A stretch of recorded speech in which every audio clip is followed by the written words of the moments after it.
Decades of athletic awards are just sitting in boxes in a room at GRCC's field house right now. And now they want to start giving them back to the athletes who earned them. Doug Reardon has more after being on campus today, checking out the room where the school is holding all of that stuff. Well, there's some really cool stuff back there. It's like going through your grandparents' basement if your grandparents won All-Americans and bronze bats and all sorts of national championships. So right now we're in the newer part of the building, and they do still have a lot of accolades on display. Some stuff from 2018, 2019, 2020, some of the newer team championships. But if you go down the hall, around the corner, up some stairs, down another hallway, that's where all this old stuff is. That is where the history lives.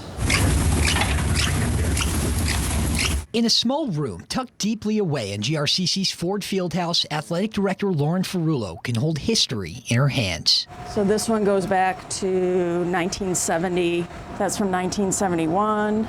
It's living history, yep.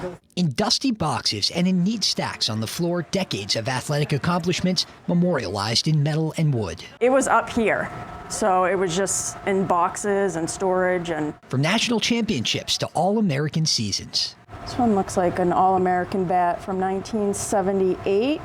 To a lot of things Lauren still can't identify. Not sure what that one's for, but... The room holds over 200 awards she loves to look at, but doesn't want to see anymore. Back then, they literally gave you one award.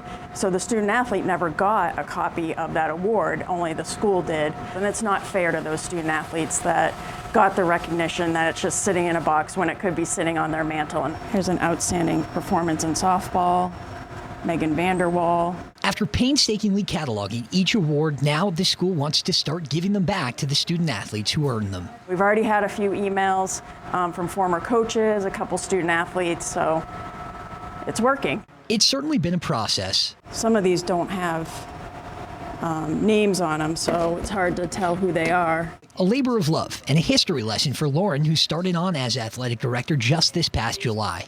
No matter how weathered. That's a golf championship in 2001. He's missing his golf club.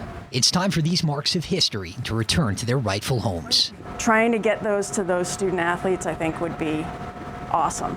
And the good news is GRCC's already had a lot of former student athletes actually call to try and get their hands on their awards. And if you're a former student athlete and you think you might have an accolade ready to pick up that you want at home, all you have to do is call the GRCC athletic department. They're going to make it super easy. They have a master list where they can reference all the awards that have been won. Doug Reardon, Fox 17 News.